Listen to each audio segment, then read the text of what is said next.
प्रधानमंत्री नरेंद्र मोदी ने 8 नवंबर को 500 और 1000 रुपए का नोट बंद करने की घोषणा क्या की, उन लोगों में खलबली मच गई है जिन लोगों के पास बड़ी मात्रा में काला धन है।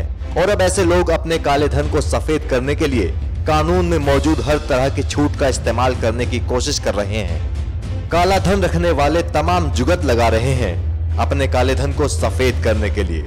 उन्हीं जुगत में से एक है देश के पूर्वोत्तर राज्यों में पैसे भेजकर सफेद बनाना, और यह धंधा बड़ी तेजी से चल भी रहा है।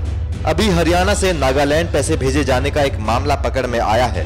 आपको बता दें कि भारत के इनकम टैक्स कानूनों में इनकम की कई श्रेणियों और समाज के कुछ वर्गों को टैक्स से छूट दी गई है। नागालैंड, मणिपुर, त्रिपुरा, अरुणाचल प्रदेश और मिजोरम में अनुसूचित जनजाति के सदस्यों को इनकम टैक्स अदा करने से छूट मिली हुई है।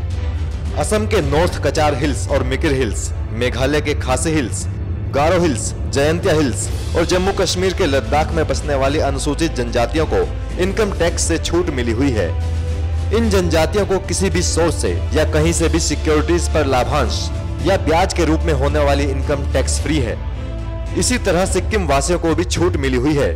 इस तरह की छूट का मकसद पिछड़े क्षेत्र और समुदायों के बीच वित्तीय असमानता को दूर करना है।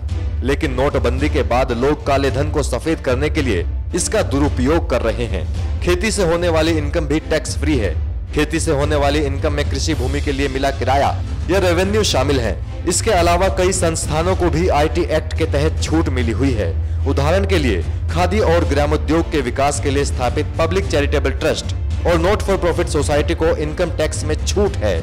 वैसे शैक्षणिक संस्थानों और यूनिवर्सिटियों को भी आईटी एक्ट के कई सब सेक्शंस के तहत इनकम टैक्स में छूट मिली है, जिनका केवल एक मकसद शिक्षा प्रदान करना है, और वे नॉट फॉर प्रॉफिट संस्थान हैं। इसी तरह नॉट फॉर प्रॉफिट अस्पताल भी छूट के दायरे में आते हैं। लेकिन काले धन को सफेद बनाने के जुगाड़ लगाने वाले लोग शायद ये नहीं जानते कि पीएम मोदी की सरकार ऐसे लोगों पर नजरें बनाए हुए है और ये सरकार उन्हें पाताल तक भी नहीं छोड़ेगी।